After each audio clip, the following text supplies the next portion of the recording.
这只曾经席卷世界影史的水中猛兽，经典到至今还活跃在人们的视野里。本场乐高大师就是用万能的乐高复现经典的电影场景，选手们可以随意选择一部电影，搭建出让人看一眼就能脱口而出片名的一幕。当胡子老哥拿出这只鲨鱼，直接就能猜到他们选择的是斯皮尔伯格的经典惊悚片《大白鲨》。作为影迷，吃人的大白鲨冲出海面，血盆大口、满嘴尖牙的画面可是再熟悉不过了。短短的10小时内，两位胡子老哥复刻出大白鲨中最经典的场景，四周蔚蓝的波纹围栏完美模拟了深海场景。在海面之下的领域也是充斥着鱼群和藻类的点缀，而在动态视觉的效果设置上，倾斜的帆船桅杆和鲨鱼破海而出时嘴边玻璃砖做的小水花都显得创意十足。镜头拉近 ，Oh my god！ 洁白的獠牙搭配上粉红色的口腔内里，这也太有感觉了吧！作为石油钻井平台的工人，蔚蓝大海的守护者，头巾收藏大师大胡子组，请允许我对你说一句牛逼！但真正牛的还有这个黑帽胡子小人。作为创作者的勇敢意志体现，他手持长矛，准备与鲨鱼搏斗，为整个作品留下了独特的情感共鸣。下一期，两个感人至深的经典爱情电影场景，一个在高楼，一个在船上，你们猜猜都是啥？经历了2个多月，中国版乐高大师的选手们终于卷到总决赛了。这期来回顾下3强选手的作品。首先是大吉组合，他俩是一个擅长颗粒建筑，一个擅长科技机械的王炸组合。节目里看出来，他们是很享受比赛和挑战的，不断修改直到最后1秒，所以经常看他们踩着倒计时完成比赛。如果让我回忆一个整季印象最深刻的作品，第一个蹦出来的就是由小金砖认证的玉兔。比赛一共14个小时，做这只兔子花了7个小时，抓只活的可能都用不上，但从最终成品来看是相当值得的。玉兔手臂是和月饼流水线的履带传动相连接，用同一个电机驱动起来的，难度上远没有看起来那么轻松。月宫的建筑细节看出他们很擅长做国风审美的模型。大吉组合第2次完美发挥是画框那集，他们复刻了一颗时代的眼泪街机游戏，这个强迫透视的水准称得上历届作品中的天花板了。最重要的一点是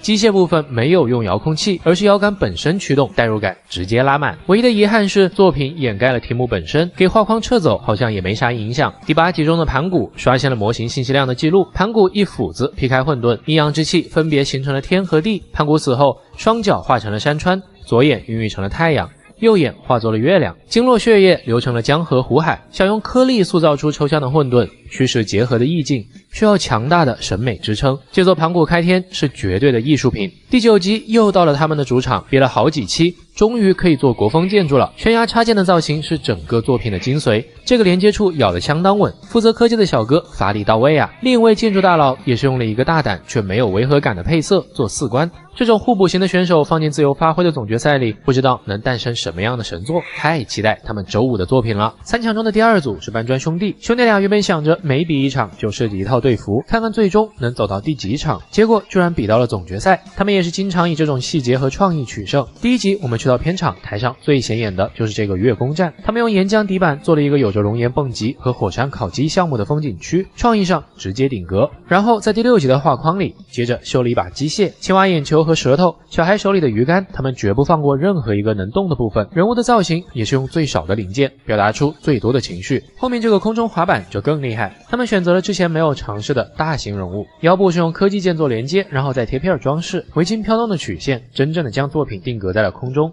空中做大模型，平衡是最难处理的，滑板的倾斜角度恰到好处。历届悬空主题上，我愿称之为最强。第9期精卫填海也是他们本季的一个代表作，切片式的海浪的形式和动态感很像以前的皮影戏，巨浪的呼啸和背景水墨风形成了一个很强烈的动静对比，审美非常高级。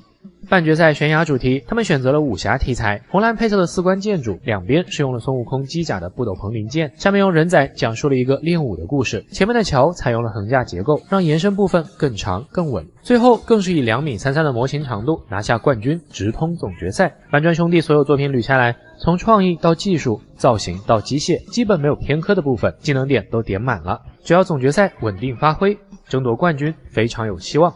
3强中的最后一组是筑梦队，应该叫施工队，他们的搭建速度和国内基建一脉相承，提前个把小时完成都是常有的事儿。老哥搭得快就算了，还到处溜达拉仇恨。第一集的赛博中国城可能是全场零件运用最丰富的作品，科技和颗粒件从建筑到故事都用了个遍。他们喜欢做人仔比例，也善于用人仔讲故事，但从这集后，他们真的把自己搞成了施工队。经历了评委的提醒，后面俩老哥逐渐找到了感觉，开始突破自己。第6集的画框里，他们将儿时扮演国王游戏时的幻想场景复原了出来，配色明亮活泼，看着就像玩具店里出售的成品。悬挂主题他们做的是潜水员救助海龟的故事，历届的悬挂主题里几乎没有放电机的，老哥仗着手速快，竟然让海龟游动了起来。他们在里面增加了齿轮减速电机，让海龟的脚蹼缓慢运动，背上的海草是用多个人仔腿拆成的，毫无疑问的满分作品。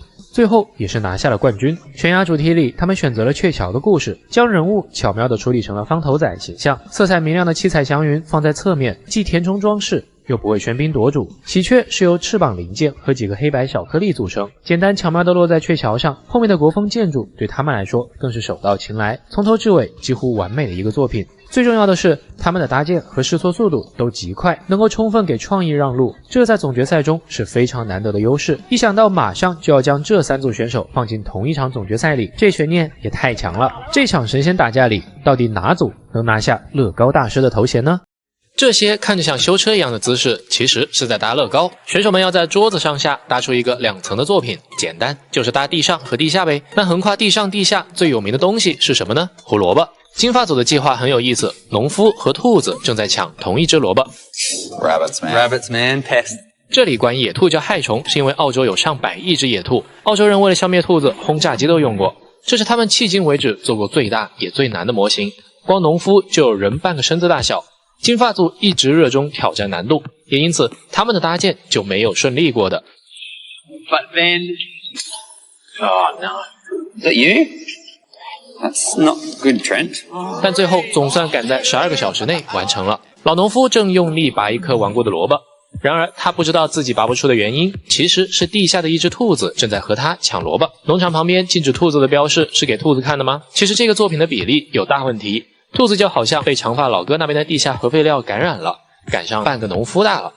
虽然这个作品整体看着不够精致，其实这种大型人物很难塑造，也很难固定。只论难度，应该是和长发组的巨虫城市不相上下的，但金发组的短板就在比例把控和细节处理上，可能评委就是喜欢他们钻研难点的镜头，还是给了个第2名。前面几期评论里说，在桌子上下搭啥的都有，什么 EVA 的地下都市啊，天堂和地狱，沉没一半的泰坦尼克号，还有说黄金矿工的。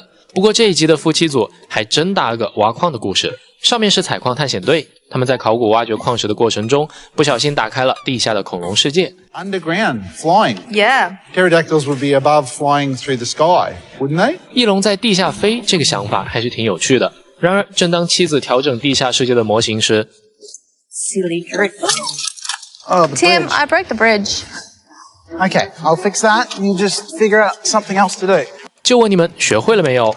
看看夫妻俩是怎么处理故事的。勘探队将一位考古学家放进下面的洞穴里，然而这位勇敢的考古学家不会想到的是，地下世界有只巨大的红色翼龙准备扑过来抓住他。夫妻组作品的优势依托于上层的细节和翼龙故事的设计，缺点在正面太空旷了，和其他组比起来整体难度较低。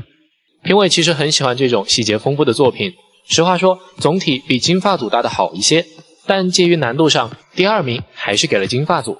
这钻桌子底下搭建乐高，像我这种1.88米的，不是自带 debuff 吗？又或者来个白发老爷爷在桌底下按砖，顿时就有种节目组不当人的感觉。街游组刚好就是这么个组合，他们的计划也很有意思。正在游泳的女人遇上了鲨鱼，但往桌子底下看，其实是个熊孩子装的。看这一脸就知道用乐高做人物模型多难了。这人害怕可能不是看着鲨鱼，是看着镜子了吧？这期基友组启用了第1集迎来的小胖砖，召唤上季乐高大师季军兼跑步冠军小胖，帮他们跑腿拿砖。Such an advantage.